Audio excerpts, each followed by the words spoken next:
All right, hello and welcome to the final week of class. We are going to just do nothing but review for the final. So this may or may not take up all 2 lectures, and of course you're not required to watch any of this, so just fast forward to the parts that you need reviewing on. Okay, so let us begin with the wonderful, wonderful cheat sheet that I have made for you and I will be giving to you. It has many a topic. First recursion, then exceptions, bitwise operations, and makefiles. So go ahead and look at these if you need any brushing up on any of these topics. Hopefully they are helpful, and we can maybe come back to them when we get to these topics in the review. Okay, so the first stuff that I want to talk about is older stuff, so like midterm 2 and before, but you're not allowed to forget this older stuff. Okay, that's going to pop up for the rest of your computer science career, and so we have to remember everything. Okay, so let's start with references and talk about those.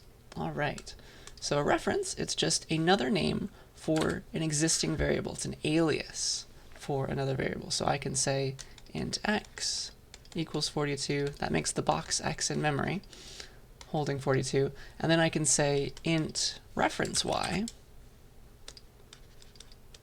ampersand, and the type means reference, equals x. And so that makes y another name for the same box of memory, just like that. Okay?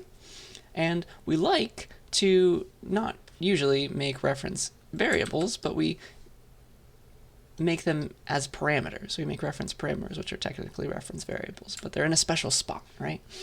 We like to use those because we want to, like, maybe main has a variable and we want to touch main's variable. Okay, we want to alter it. We don't want to make a new variable called x. We want to make, we want to have some way of accessing that existing variable with just a different name that's accessible to us. Okay, and also it's nice to do that because you don't copy any values. Under the hood, a reference is really a pointer, but I want you to think about it as just renaming a box in memory. Okay? So there's that, and then there's also, of course, const references, which save a lot of memory, which is nice. You don't copy any values, and it makes sure that you don't change anybody else's memory. Okay, that is also quite nice. So I have some examples here. Let's just do swapping ints, that nice generic example. We'll do it call by value and call by reference. Okay, so swapping ints. I'll make a swap function. 2 different ways. So swap.cpp, or should I just call this references.cpp? Let's see what we're going to do next. Let's just call it references.cpp. That would make it easier. All right, so int x equals 42, y equals 43. Let's do swap by value, xy, and then swap by reference, xy. Okay, and so we're going to make these 2 functions, of course. The first one, we'll use call by value. So these are both void functions, right? The first one, let's have them take a's and b's instead of x's and y's. Int a, int b,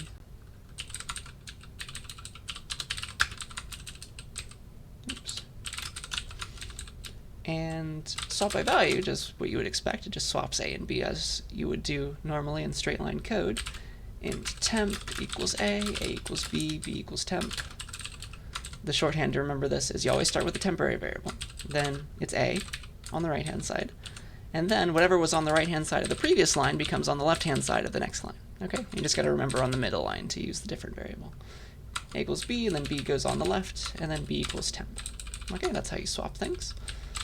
And so we're going to do exactly the same thing over here for swap by reference, but instead of ints by value, we're going to make ints that are references to an int. Okay, so these are nice because they are aliases to whatever we're passing along. You call it in the same way, but this is really getting references instead of copying the variable. Okay, and so I think you realize and remember, hopefully, that the first one doesn't work because it's copying x into a new variable called a, whereas the second one does work because it's just renaming x.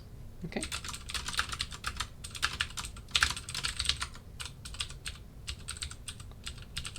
All right, so we should see 42, 43 because it didn't do anything, and then we should see 43, 42 because it actually worked.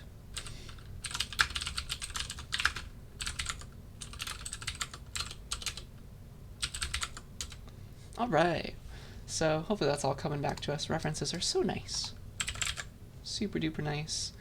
So that's call by and call by reference. Let's now do example 2. Let's pass a gigantic vector to a function without copying it, and references give us that. Okay, otherwise it would need to be copied. So let's make a vector of 1,000,000 things. Why not? Holds 1,000,000. I always forget the order. You can make it hold 1,000,000 values of a certain value. So let's see which one that is. Containers, vector, it's in the constructor. Constructor. It's the fill constructor. So okay, yeah, it's the size first and then the value you want to put there next. So let's make it hold 1,000,000 42s. Why not? And I need to include vector, of course, to use a vector. And now let's make a nice function that takes this vector by reference. Okay? So we can pass that vector to that function without copying. I don't know, int sum or something. Sum vector int reference v. And we can make it a constant reference as well, so that we're not allowed to change it. And I think you can imagine how horrible things would be if I didn't have this ampersand here, because that would mean whenever I called this function, whatever I passed along, whatever vector it was, no matter its size, got copied here. And a vector of 1,000,000 elements, I think you can imagine how long it takes to copy that. Okay? And we can have even bigger ones too. So, I don't know, int res equals 0 for int x in v, res plus equals x, return res for no good reason. So this is all going to get called, it's going to work, and it's going to be faster than it would be otherwise because we're using references. Constant references. Isn't that nice? Yay. And so immediately it just finished. It did it. It did it very quick. Oh, sorry. I never even called the function. Might as well print it out.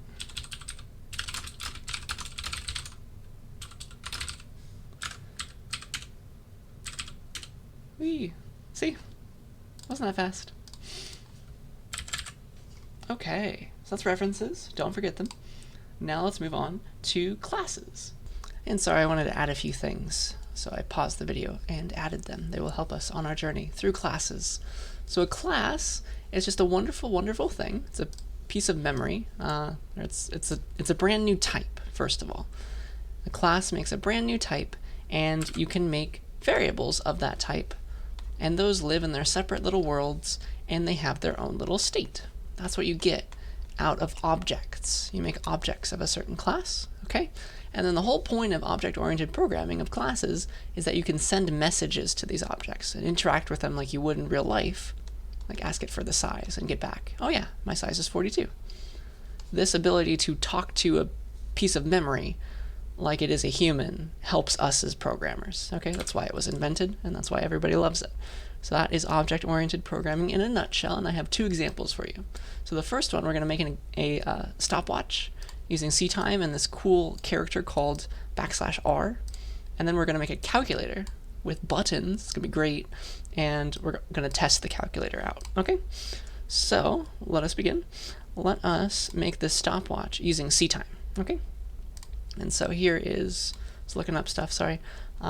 Here's the CTime library. You have the clock function, which can be used to tell you how much time your program has been running. And then you have the time function that gets like the current time that's saved in your computer. Okay, we're going to use this one because clock doesn't actually give us the right amount of seconds, unfortunately. They're all a bit slow on a virtual machine, but I think you'll get the idea. Okay, so let's make the stopwatch.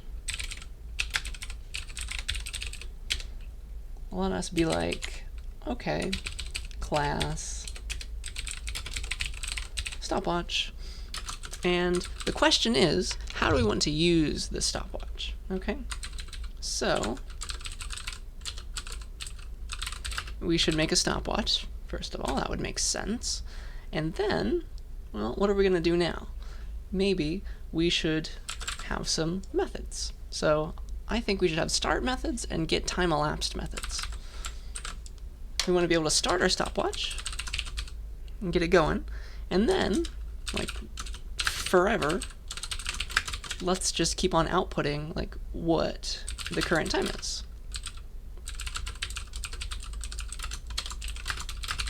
Yeah, that should work. So let's make a stopwatch with these functions.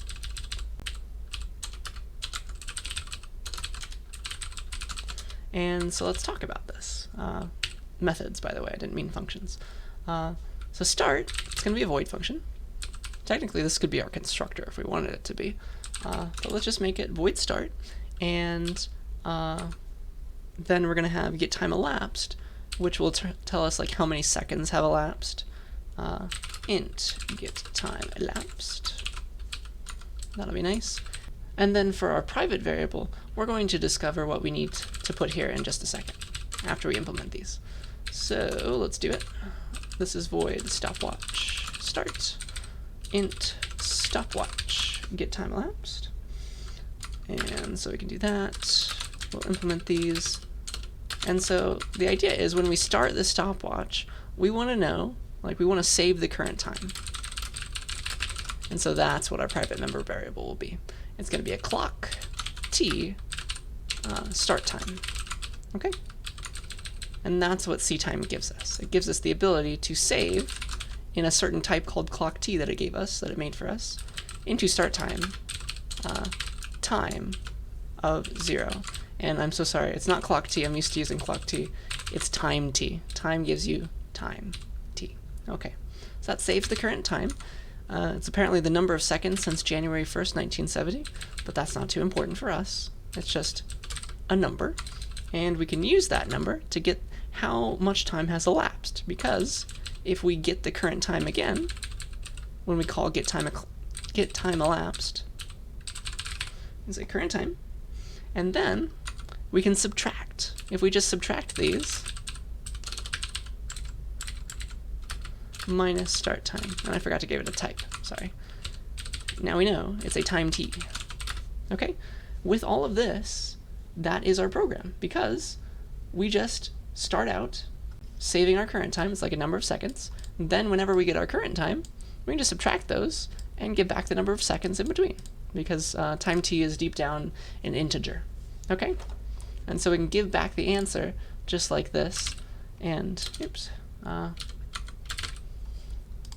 then we have a fully running stopwatch program. Okay, so let's go ahead and compile this. All right, so we need to do g++ standard equals c++ 17 stopwatch -o stopwatch. And bam, we should keep getting our time, get the start time, and then keep subtracting our start time from the current time, and that should give us a nice clock ticker. 0, 1, 2, isn't that nice? So, that's nice, that's working.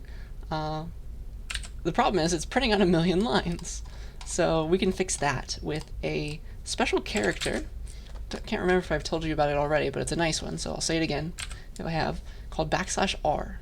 It's like one of those backslash characters. This one is called carriage return. And if you're old enough to know what a typewriter is, it's about typewriters, weirdly enough. So on a typewriter you had like a bunch of keys that you could press, right? And then you had the page sitting up here that like a little drum rolling over that would type the little characters. Here are all your little characters that you could hit onto the page. And then eventually you get to the end, you type the last character over here, and you hear a ding, and you have to physically send the typewriter back over. Okay? I think I did it the wrong way, but I think you get the idea. You gotta send it back that way so that the typewriter head is at the beginning on the left side of the page. Okay? That is what carriage return does. We have made that a digital thing as well. So we've taken this character, and it just means move the typewriter head back to the left. Don't make a new line. And so we get to overwrite what we had before with what we have there. Okay, so if I just keep saying \r, could have it be a string or a character, that'll just move back to the start of the line of the same line you just outputted on previously, because I'm never ending the line. Isn't that cool? That's the goal. So now it'll just be one line. It'll just keep overwriting what it had there. Isn't that funny? So yeah, it's just going to keep on counting up and up and up. This \r just says, please go back to the beginning of the line with your cursor and then start typing there. Okay, and we can kill it, of course. So that is a fun thing, is it not? So that's stopwatches. Next, I want to give you an example of that's quite a bit more complex. Don't worry, I won't ask you to do this on the test, but it's a really good example of a calculator. Okay, we're going to make a calculator class, and we're going to make methods to represent how you would interact with a physical calculator that looks like this. So it's like we're going to make a press 7 method, a press 8 method, press plus, press the equal sign to do the computation and print it out to the screen. Okay, so are you ready? Are you ready? We have a lot of methods that we're going to have here. And we're going to have to build up a number, because if I want to type the number 1, 2, 3 into this calculator, I have to press 1, then 2, then 3. That's going to be 3 separate method calls. How are we going to ever keep track of what we're doing? And so my gift to you is a state machine for this calculator. Okay, so here's what's going to happen. We are, at the very beginning, our start state for our calculator is we're waiting for the first number. Or the fancy word for the first number is the first operand, right? We're waiting for the first number, and we keep building up that number as long as the user keeps typing 1 through 9, right? We press the 1 button, press the 2 button. We keep building up through the same number, okay? And then once we're done typing the first number, we type the operation we want to use. So if we ever see times, divide, plus, or minus, we're now ready to get the second number. Oops. Does that make sense? Please yell at me if this is not making sense. And then, there, we can type as many digits as we want to build up our second number. Okay? And then, finally, once we press enter or equals or whatever it is on the calculator, that should compute the answer and then take us back to the beginning so that we can do a whole nother calculator operation. Okay? That is the goal. That is a state machine, and that's what we're going to implement. Okay? That's what we're going to implement with all of our methods. And then we'll test it. Okay, so calculator, class time. Oops. Are you ready? So, class calculator. Now let's talk about how we're going to use it first. Calculator C, the constructor should start out in a nice initial state, and then we will repeatedly say stuff like C dot, press digit, press the 1 key, press the 2 key, and then, I don't know, press plus, and then press digit, oops, I guess that works, press digit, I don't know, 3, 4 maybe, and then we'll press enter. And if we want to test this, let's have press enter give back the answer.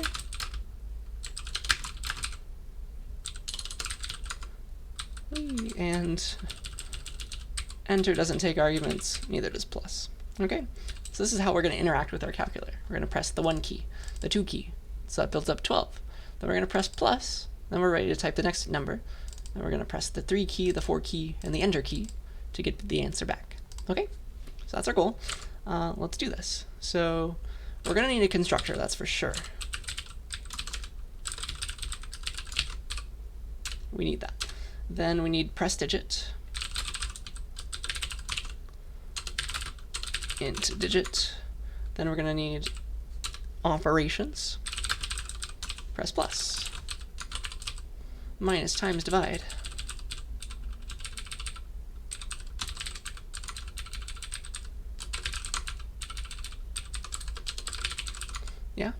And then finally, give back the answer. We're just going to do int stuff. Press enter. Okay, so that is the public interface of our program. Now we need to talk about what we're going to save. What are our member variables? What do we need?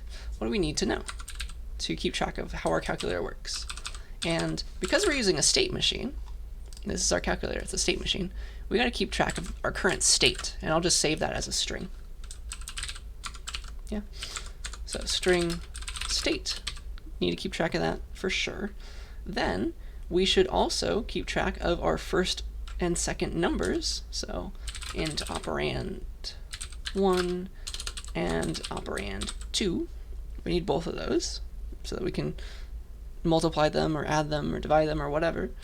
And because we're not sure what we need to do, we also need to store the operation that we're going to use. Okay, and let's just make this one a char maybe, for no good reason. Okay, so this is how the calculator works. We can press a digit key, we could press an operation key, or you can press the enter key, and hopefully we're ready to give back an answer in that case. Okay, so now it's implementation time. However, shall we do all this? So, let's just put calculator : at the front of all of this. Bam.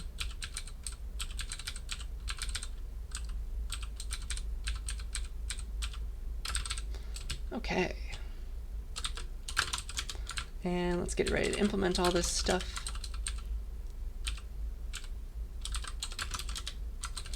Whee.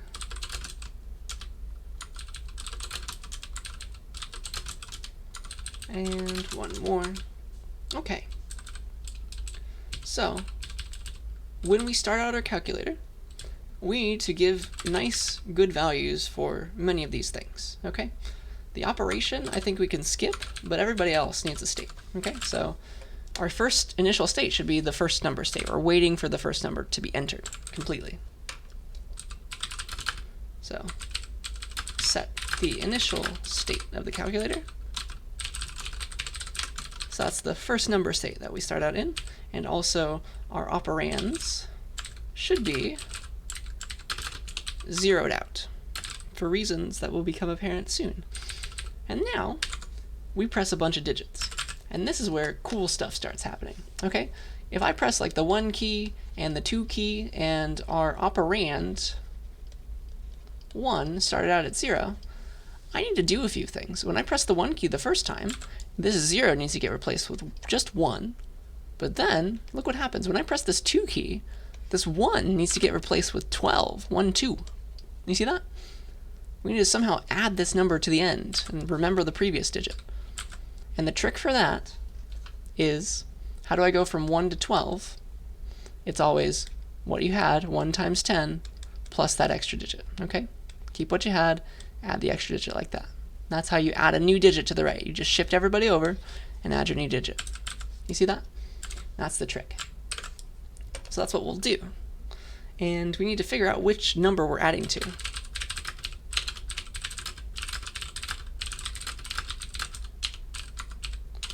So if we're in the first number state, then we better add to operand 1. Whatever digit this is. So operand 1 equals what it is times 10, and then plus that new digit. That's how we add that digit to the right. Yeah? And then else, if we're in the second number state, we're going to add to operand 2 instead, because we were waiting for the second number. Yeah? So that is press digit, and then plus, minus, times, and divide are the next thing we need to worry about. So these can only ever be entered, you can never press those buttons only when you're in the first number state. You see that? Because that's what gets us to the second number state. So we don't want to press any more plus, minus, or times is over here after we have the 2 numbers. That doesn't make any sense. So we better make sure, we better only do stuff if our state is first number. Yeah? If that's the case, we need to set our operation if we pressed plus, let's have it be the plus character operation. And then we need to move to the new state, right? Move to the second number state.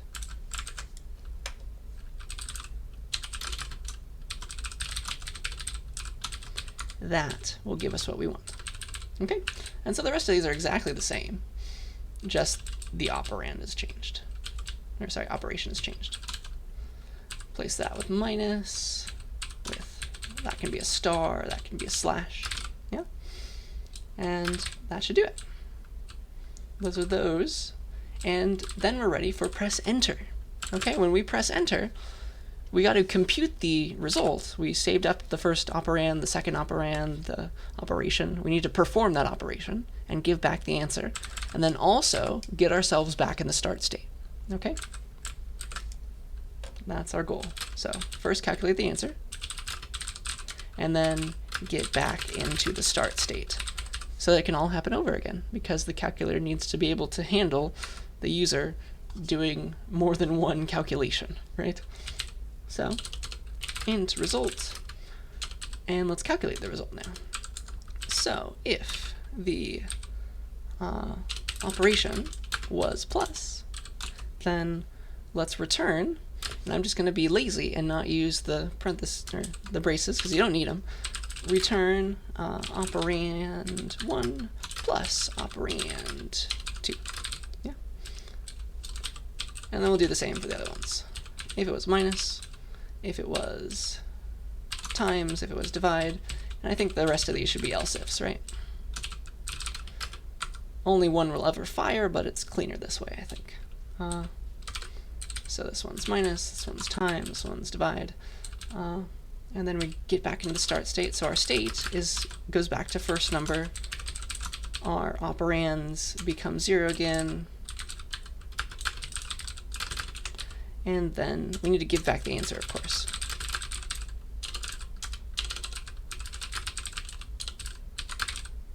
Yeah, how's that?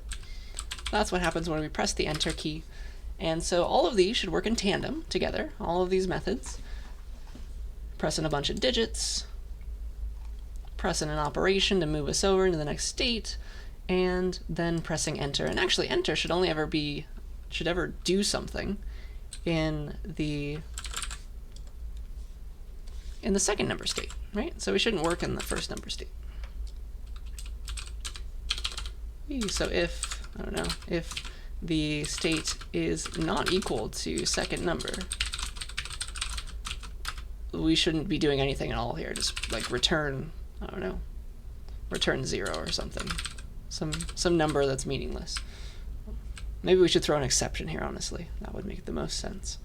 That's the idea. Okay, so this should hopefully add 12 and 34. It builds them up, saves the plus operation, and then it gives back the answer.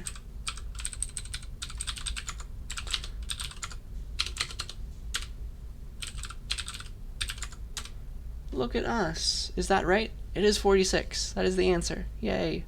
So that is all well and good. We think it's working. But this is like the world's most complicated program, right? So we better test it too. Okay. So let's make our nice assert true function. And we have a Boolean that we're trying to make sure it was true, or asserting that it was true. And then a description of our test is always nice.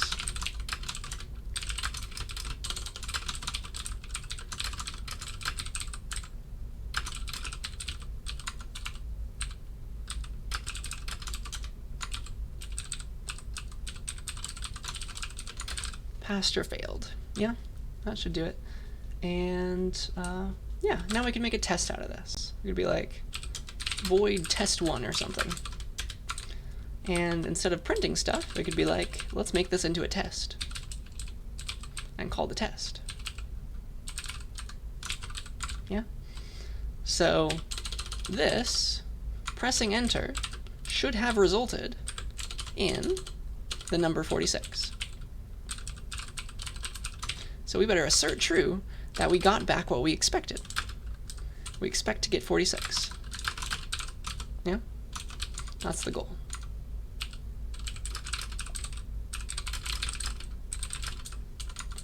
And we can add a million different tests to convince ourselves that our implementation is correct. Okay, here's one, and I think you can add some more if you'd like. Okay, so 12 plus 34, yes, that is 36, and so that test passes. Okay, and so that's a nice little example of how to do a ton of things with classes. Okay, so that classes are things that you can never forget. They're going to be part of your computer science career forever. And so hopefully they are a bit more ingrained in your mind now than they were before. Okay? So now it's time to move on to talk about pointers. Fun pointers. Let's review those. So pointers are just variables. They're just variables that hold addresses. They're just boxes in memory that hold an address. If I say int star x equals the address of some other variable y, all this does in memory is, assuming y exists, and it has like address 100, we just made x hold the address of y, which is that 100. So x is pointing to y, just like that, and we can get to it, okay? So, yeah, pointer is just a box in memory that holds an address. There's a lot of stars / ampersands floating around in C++, but for pointers, the star is in the type. That says I have a pointer to something. You kind of read it backwards. X is a pointer to an int. If you want the address of something else, to like create a pointer to it, you say that thing, and then you give the ampersand before it, like it's the address of y. So not y's value, maybe it's 42, not the 42, but the 100, the address where it lives in memory, okay? And then if you ever want to like print the value, you use star again, okay? You use star again to follow the pointer and get that value at that address. So you can be like cout star x to print the 42 in this case, okay? So let me just show you the first example with a bunch of pointers. Int pointers, int pointer pointers, so on and so forth. So here's my int, I don't know, int x equals 42, int y, now let's just keep doing this. Int star p equals address of x. So p points to x, yeah? And let's keep going. Let's make a q that's a pointer that points to p. What should q's type be? Well, the ampersand creates a pointer to something. So it's always, all right, if x was an int, ampersand x just made an int pointer. If p was an int star, we just made a pointer to that int star. We have a pointer to an int. We have an int star star. And you can read it this way. It's like, okay, I have an int star. I'm making a pointer to it. Okay, so there's two stars now. And then you can have it go as long as you want. Int star star star r is the address of q. R points to q. Okay, so you got this whole long chain going on where you have like x is being pointed to by p, is being pointed to by q, is being pointed to by r. So you can go from r all the way to x if you just use 3 stars. Okay, that's a little shorthand. That's how you can remember. You have to dereference r 3 times to get the int. You see that? Isn't that cool? So all of these are going to print 42. X star p star star q star star star r. Yeah? All of them. They will print 42.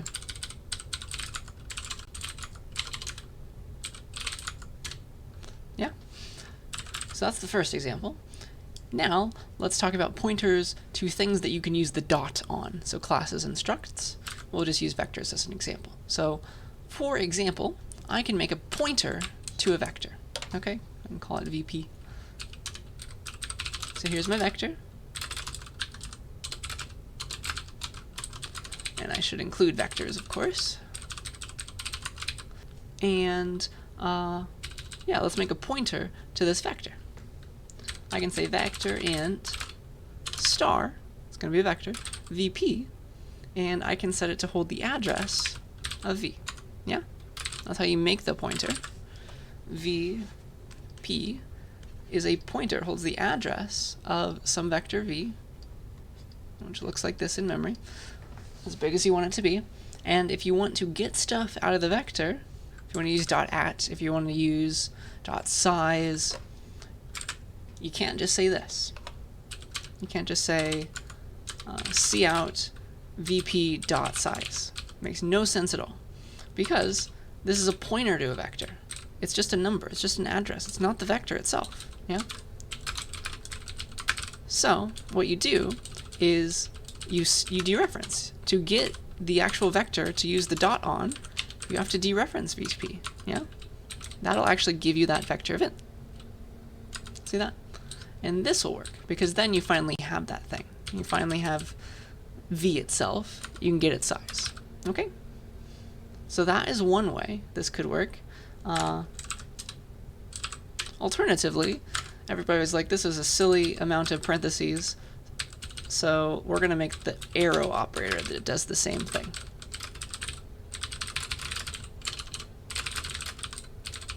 Okay, so that's what they did. So both of those are the same. You can use the arrow operator to do both dereference and the dot at the same time. Okay, so that's pointers in a nutshell. Do you remember, though, like how real memory works? It's just a big long table, like starts at address 0, which doesn't really exist. Then it goes to, it's always address value. Okay, 0, 1, 2, and these are byte addresses. 3, 4, 5, 6. So all of these things, like all these values, they are single bytes. You can store a single byte at each address. That's the idea. Okay? Address 0 doesn't exist. You can never put anything there. That's what null pointer is. Okay? So you never want to dereference null, of course.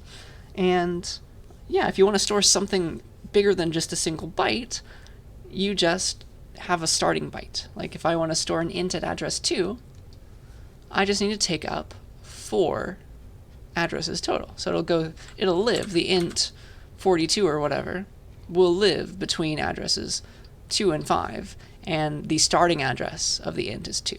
Okay? So that's what I mean when I write like this. Okay? If this is x's address, it's 2, it starts at 2. It takes up 4 bytes though. So don't mess with bytes 3, 4, and 5 unless you want to change this 42 value. Okay? That's the idea. Okay. Now let's move on to the heap, and that'll be it for the older stuff. So the heap is just a magical place. It stores memory when you ask for it. Okay? So we've been working on the stack most of the time in this class. That's just local variables. And then the heap is a special place where you can put stuff that you allocate. Okay? So for example, if I say int star x equals new int, then I just made a variable called x on the stack, and it points to it. It's going to get back the address of new int, returns back that address of the thing it made for you. It will point to a brand new shiny integer on the heap. Yeah? And if you want to put something there, you got to go through that pointer. Star x equals 42, and then it holds 42. Okay? And then you can delete it if you want. You say new or delete. All right? And so when you say new, you always give it the type of the thing that you want made for you on the heap. If I want to store an int on the heap, I say new int. Okay? And then this whole thing, this whole expression, gives you back, think of it like a function. It's like new int, please. It gives you back a pointer to that int on the heap, okay? Because there's no way to name anything on the heap. You have to go through pointers. That's why. Okay? And then once you're done with this thing, you can say delete. Delete x. And then it'll get plopped off the heap, and you should never dereference x anymore. Okay? You can make arrays. You can just say new int of size 42 if you wanted. And then you would have to delete it with the delete bracket to remind the heap that, oh, this is not just one thing, not just one int, but a bunch. Delete all of them, please. Okay, so that's new and delete.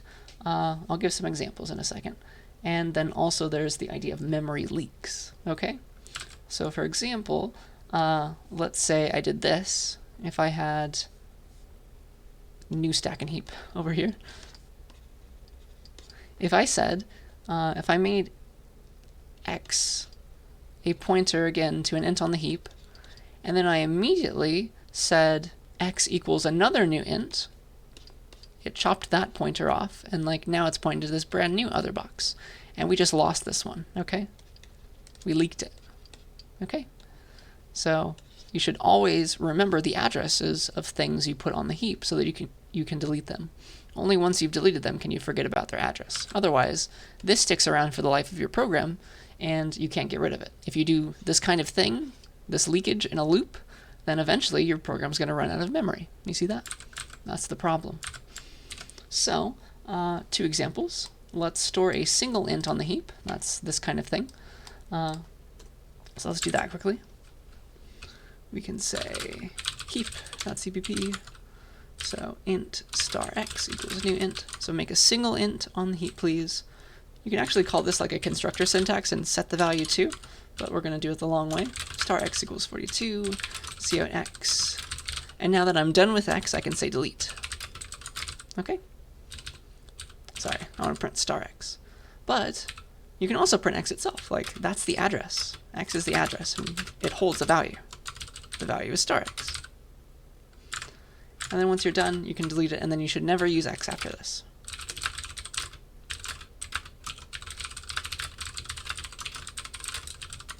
Unless you reset it to a new pointer that works, that actually exists still.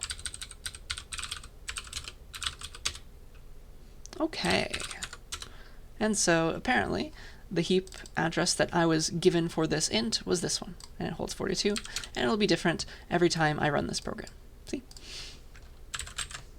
Okay, so that's that. Let's do example 2. Let's have the user input a single number, then we're going to make an array of that exact size on the heap. This is what you had to do before vectors existed. And then let's calculate the median of that array. Why not? So let us ask for value.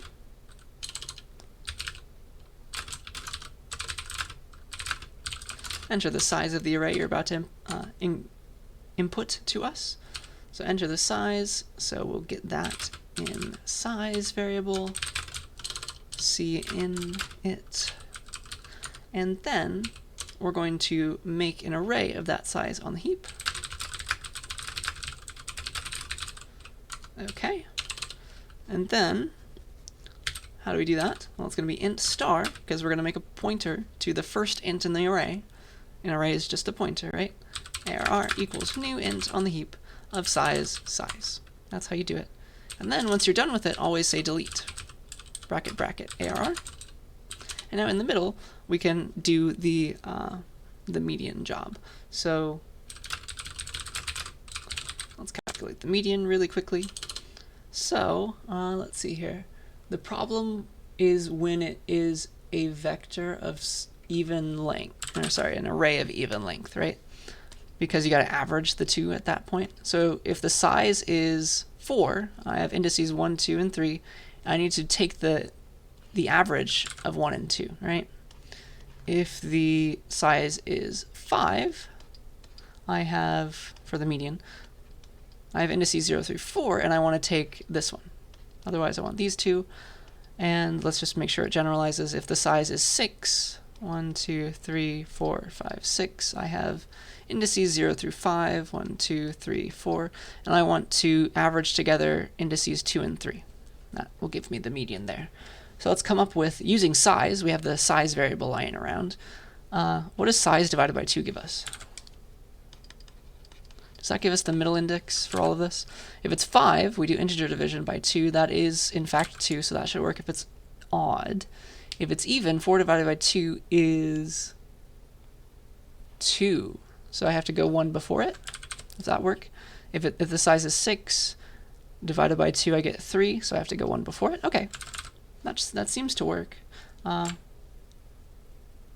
think that will work for me. Let's confirm that. So we'll calculate the median by figuring out the middle index, I think. So if the size is even, we gotta do fancy stuff. Otherwise, the middle index is easy. Size divided by 2, integer division. So see out median is, let's see here. I haven't forgotten about putting the numbers in the array yet, don't worry. See out, this is the more important part though. We want to see out, let's see here, array of size over 2, I think. Otherwise, we want the median is the average of this one and that one minus 1, right? And so all that divided by 2. And so let's create that. I think that'll work. Okay, so I think that'll do the median. What is this unhappy about? Oh, I forgot a semicolon, sorry. So we gotta fill in the array now. We'll just ask the user for a bunch of numbers. So for int I equals 0, I is less than size, I++, see out, enter the next number in the array, and then we'll see in that number. And we'll put it at that spot in the array. Okay, and so this will actually fill in the array, and then we want to calculate the median of those values that the user just typed. And then we're done with our array, so we'll delete it off the heap. Okay, so that's a big long example. I think that was everything that I wanted to do. Let's just do this, make sure it's working. So if the size is 4, 1, 2, 3, 4, let's have it hold those, then the median is 2, no, it should be 2.5, sorry. I need to do double division. Static cast double that. That should make it closer to being correct. For 1, 2, 3, 4. It's still 2. What is going wrong here? Oh, that was easy. I was saving it into an int. That'll do it. Sorry if you were screaming through the screen at me. Excuse me. That'll do it. Okay, that's 2.5. And if it's 5, 1, 2, 3, 4, 5, the answer should be 3. If it's 6, let's do it a bit fancier. 4, 5, 6, 7. It should be 4.5. Yes. Okay, I'm happy with this. Yay. Okay. So that is the median. That is the middle. Assuming it's a in order array. Okay. So that is everything that I wanted to show you here for the older stuff. It still is important. It still might occur on the final, of course. So that's that. And we're going to come back in the next lecture and talk about newer stuff. Okay, so I'll see you then.